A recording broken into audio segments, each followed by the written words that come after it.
So please put your hands together right now for our next two speakers, Mr. Ronnie Thomas and Geeta De Beer.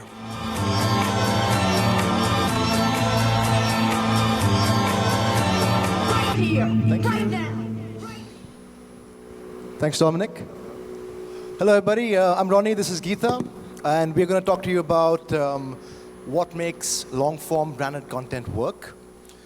We had the pleasure last year of working on an excellent campaign called The Gentleman's Wager, which actually has a second part released now, but we're going to talk about last year's campaign and really what learnings and what kind of business results came out of it. The campaign did extremely well. It was supposed to drive two things: brand fame for Johnnie Walker Blue Label, and also business results. To take basically Blue Label from being a normal whiskey brand, but into the space of luxury and lifestyle. It drove 45 million views. It was #1 on the viral video chart for a while, but we did not push it out in Asia as much. So in case people haven't seen the film in this room, we're going to play the film for you first, so you get a context of what we're talking about.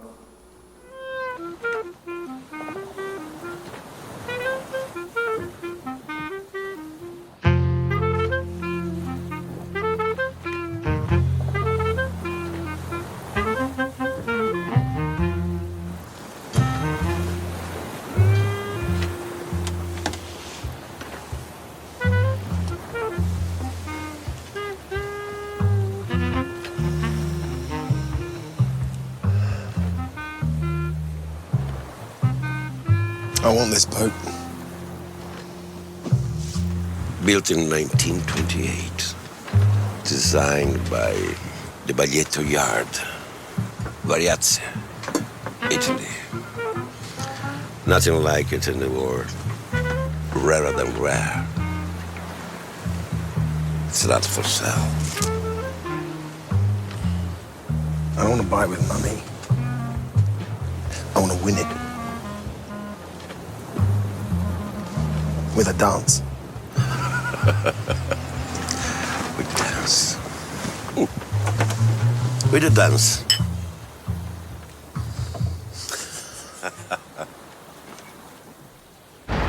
Dance. Why did I say I would dance?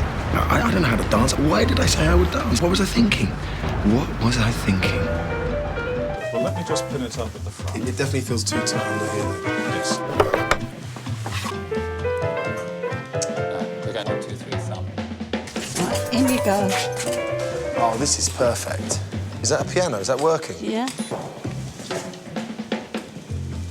It's a very old piano, but it's got a lovely tune, you know. What did you want it for anyway? A bit of fun. No. Fun? Oh.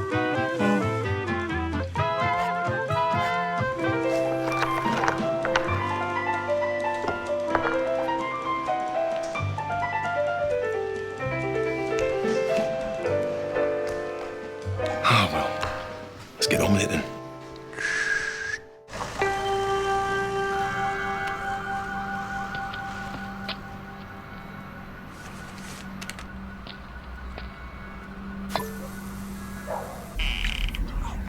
Hello?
to buy these boats. Built in 1928 by the renowned Baglietto Yard, Varese, Italy. Nothing like it in the world. Rarer than rare.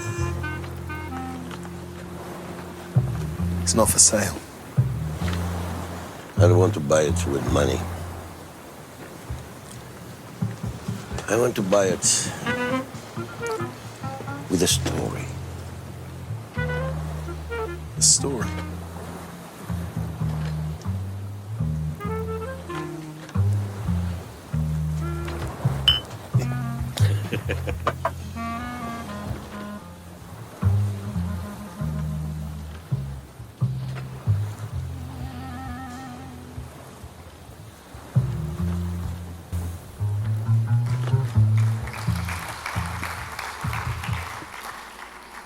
So Geeta De Beer is a global business director with Diageo, and she was behind the campaign globally, and she worked with us from PhD to get this campaign out globally. So basically, Geeta, we talked about the fact that brand fame was the kind of main objective. Why was that the case, and what was it supposed to achieve for the brand? So if you look at the brand, we had a major business issue. Johnnie Walker Blue is part of our luxury portfolio. It's at the pinnacle of the Johnnie Walker Blue franchise. And the issue we had as a brand was that it was a well-known brand, but with an older set of consumers. So we really need to look at how to reframe the brand with this upcoming new affluent group of consumers who are really looking at digital as the means to get messages out and to look at brand stories. So the business objective was how to reframe the brand. Brand fame in luxury, like in a lot of brands, is really important because with brand fame, you get badge value. People don't want to be gifted a brand which nobody knows, and they don't want to be seen with a brand nobody knows. So brand fame and creating brand fame is critical. We had this piece of content, and we needed to create brand fame. What we knew is that in order to create brand fame, we actually needed to make this content go viral. And that's why we worked with PhD. The three critical things we did to make this go viral was we first launched this globally and centrally. So this piece of content digitally went out on the same day across the 24 markets who launched this. The other thing we did, which was critical, was we used a lot of influencers, so bloggers, lifestyle editors, partners. We even tapped into the networks of Jude Law and Gianno Franco to get this message out. Influencers for luxury are really important because they will tell your brand stories. And for a consumer, if an influencer tells the story, it's much more credible and relatable than when a brand tells it. So influencers were key in order to make this viral. The other big thing we did was we worked with partners. One of the partners we worked with was Mr. Porter as part of the Net-a-Porter group. What Mr. Porter did is they created 3 pieces of standalone syndicated content for us based on the Wager story. And they distributed and amplified that content as part of the Wager franchise within their set of influencers. So we created layers and layers around the content in order to have the story told holistically throughout the different groups of influencer spheres. So those were the 3 critical things we did to make it viral and to create brand fame. So content and distribution, influencers, and obviously working with partners to give a deeper sense of engagement. But coming through to content, so why content? Why not just put a brand ad out there, which everybody knows how to distribute, basically? Yeah. So when we were facing this business issue, we looked around and looked at other categories and other brands, which in our perspective were doing a great job of engaging and creating deeper emotional connections with consumers. So one of the industries we looked at was entertainment. If you look at the way the entertainment industry operates, is they're really good at capturing hearts and minds of consumers. They're really good at amplifying, but also creating anticipation. So we took major learnings from the entertainment industry. Then we also took a step back and thought like, okay, we have this content. How are we gonna treat this content? if we take this as regular advertising, we're not going to be able to create this deeper connection. So again, looking at the entertainment industry, we knew that we had to tell a story, and we had to tell a story in such a way that it will actually capture the hearts and minds of consumers. And I think long-form content, specifically when you call it killer content, and you have a killer message, which creates emotion, will help you to reframe your brand. And so you mentioned long-form content there. So when you went into the creation process, did you think about, well, we're going to keep ourselves limited to, say, 2 minutes, 3 minutes, or was it an open-ended kind of process? Because that is 6 minutes long. It's not really, it doesn't go according to the norms of what we all know of how long people spend with content online. So what was the thinking behind 6 minutes? So you're right, we gave the agency, the creative agency, an open brief. We told them that there's an issue we have, which is younger consumers, younger affluent consumers don't relate to our brands anymore. So we gave them an open brief. We didn't limit them in time. We told them that we need to get this piece of content out, which needs to surprise, delight, create emotional reaction with these consumers. And it's up to you how long you want to make it. And they ended up with a 6-minute piece of content, which, as you said, was breaking the norm. And I guess so the length of the content really was about delivering the brand story, making sure that people would really understand what the brand stood for, give a deeper meaning to what Blue Label is, and take it to the space of luxury. It wasn't the easiest thing to push out, but how did you kind of set yourself KPIs, and how did you measure success with such a long piece of content? Yeah. So I think it started with where we went off from, which was the brand issue and the business issue. And I think when you set out KPIs, it always should start with the business, because at the end, we're in the business of trying to make money. So we started with, actually, the first KPI was depletions, which are our actual sales. So we needed this brand to grow, at least 40 to 60%. Then we looked at the brand measures, because we were talking to this new set of consumers. We really wanted to make sure that we shifted the dial in terms of brand perception. So those were the two critical business issues. And then we worked with PhD to set out what are the KPIs from a media perspective. And maybe, Ronnie, you could elaborate a little bit. So actually, initially when Geeta and the team came to us, it was a very simple brief, get us 5 million views. So we went, well, there's something bigger that can be done. What is the ultimate objective? And that was about business. So we set about, number one, setting up the budgets based on what's going to drive business. So we had basically a measure of how much business was supposed to go up in every market and how much money was required by markets to invest to get us that number, basically, in terms of number of cases.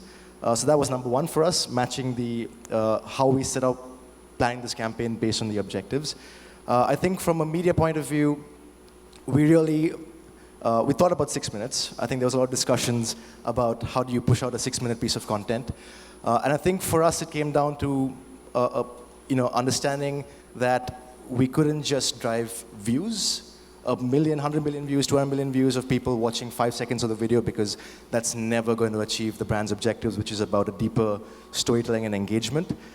So we decided that number one in our KPIs would be ensuring that we balanced out the quantity of viewership, so how many people were watching the movie, with the quality of engagement, which was how much of the movie they were watching. So we KPI ourselves on the number of views, but also the completion rates. And we had a method of estimating how much the completion rates would be in the campaign, and actually performed way better than we expected. So with those kind of KPIs in mind, getting the budgets to get this video out there, and setting the KPIs of really balancing out quantity and quality, we basically looked at the space of online video, and there were 4 key learnings for us. Number one, if you look at the world today of video, and I think a lot of the people who have their own channels will recognize this, every piece of content has about a 3-week life cycle in which you can make it famous.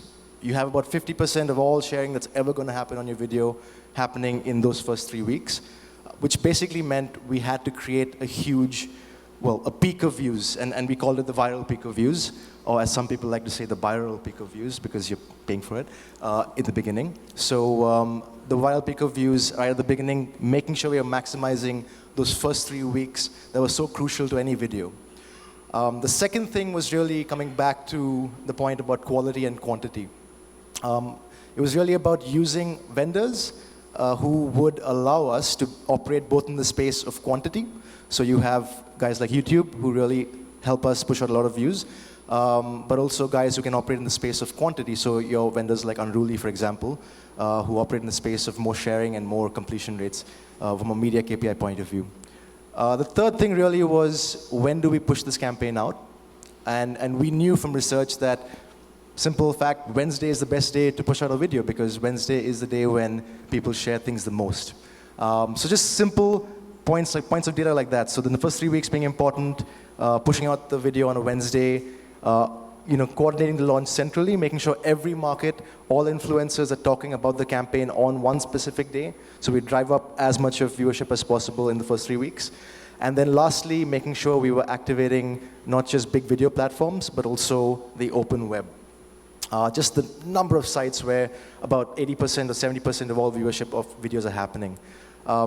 So in that space, we decided that we need to use formats that, and this is really getting technical, but important point, formats that allowed us to pay for pure engagement. So opt-in and opt-out video formats. We went with no autoplay, because that would get you people who weren't necessarily engaged in the piece of content. So opt-in and opt-out, opt-in being your click-to-plays, and opt-out being your click-to-skip.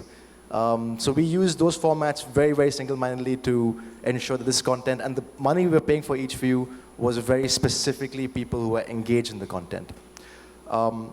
So with those 4 rules and those KPIs of really, maintaining a balance of quantity and quality, we pushed this campaign out on July the 30th, which is a Wednesday, and it performed very, very well. And I think just from maybe we start with talking about the business results first. So how did it perform? So from a business objective, it performed, as Ronnie said, really well. I think it also reframed the way we as Diageo think about digital, and specifically in the luxury space. It reframed the way we approach digital and how we establish the thinking around pushing out content, making content, telling emotional stories. From a business objective, it overperformed, it over-delivered. So in terms of depletions, we had a sales target of 40% uplift. We actually created a 60% uplift in our key markets. And also in terms of brand awareness, brand perception, we got a major shift into brand perception as measured by Millward Brown within the new set of affluent consumers. So from a brand perspective and from a business perspective, it ticked all the boxes. And from a media perspective, I think just following those rules of distribution, those kind of 4 key principles that we had kind of established, we managed to drive about 45 million views globally, as I mentioned. Very importantly, there were 120,000 shares. Because people were finding the film, they were enjoying it, and they were kind of sharing it with their friends. Thirdly, we had a huge completion rate. So about 1 in 3 people who watched the film actually completed the film, which was a great learning for us because we realized that this kind of content can actually work. One thing we didn't mention was there was also a 30-second video that was supposed to act as a trailer to this film. Very early on in the campaign, we realized people weren't choosing to engage with that. People were choosing to engage with the 6-minute film, which is why we shifted our focus to the 6-minute film. And it kind of gave us a good learning about the differentiation between ads and content. Consumers, even on a YouTube TrueView format, which is about skipping ads, were engaging more with a 6-minute piece of content with a huge panning shot in the beginning because it felt like content. The 30-second trailer felt like an ad, so people were choosing not to engage with it as much, which was really huge learnings for both the brand and for us. But yeah, great learnings. It hit #1 on the viral video chart in August, which was a fantastic number. And I think lots of learnings from media, but from a Diageo point of view, what was the key learning? Yeah, I think there were 2 critical learnings. First of all, in this age where everybody talks about short attention spans of consumers and everybody's on Instagram and Vimeo, what we learned is that if you have killer content, content which really creates an emotional appeal, which hits consumers, which is shareable. You should trust your instincts and go for that content, because that will actually shift brand perception. The other thing we learned is, and Ronnie touched on it, from a media perspective, you need to look for the quality and the balance between quantity and quality. In some cases, this will mean that your media budget is maybe out of proportion in terms of the quantity you spend. But quality and looking for the quality sites which will actually support long-form content is actually going to make a difference. And I think those are the two critical learnings for us. Yeah. And are there any learnings that other marketers can take away from this campaign, in terms of how they should go approach long-form content? Yeah. I think this digital age has given us so much data. And I think in some cases, data is being overused, misused, being used in order to cover one's ass. I'm not saying to throw away data. What I'm advocating is create a good mix between the arts and the science. Use data, but never forget to trust your instincts. When we created this piece of content, nobody believed that we could air a 6-minute story and that it will actually create a shift in brand perception. But collectively, I think both teams, we trusted that this was killer content and this would actually create a shift. So we trusted our instincts.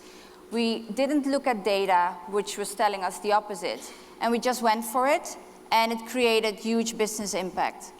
So the message I want to leave you with is really trust your instincts, because that's going to create really effective, enjoyable campaigns for consumers to watch and to get their hearts and minds behind it. Anything you want to add? Well, I think the biggest learning for us was, I think media agencies tend to have almost a knee-jerk reaction to go and say, well, what is the cheapest cost per view I can buy? What's the cheapest cost per click I can buy? And sometimes we might not think about the effectiveness of the campaign because we're thinking efficiency all the time. I think as agencies, it's our job sometimes to advise our clients that, well, this requires a slightly higher cost per view. And I think on this campaign, we did have a higher cost per view, but not at the expense of effectiveness. It turned out to be effective because we were able to kind of do the right things, choose the right mediums, and pay the right cost. So I think it's a bit of marketers trusting the agencies. Thank you. And also agencies doing the job to kind of earn that trust and obviously recommend the right things. So don't always prioritize efficiency over effectiveness, I guess, is one big learning that we had. So yeah. It says, please wrap up. It says, please wrap up. Cool, so that's actually what we have. Yeah. Hopefully you all love the film and you take away some learnings from this. The campaign was a massive success and it's led to The Wager Part 2, where we are experimenting with slightly longer content as well, but I'm sure there'll be more learnings that come out of it. So, thanks very much, Gita. It wasn't blinking.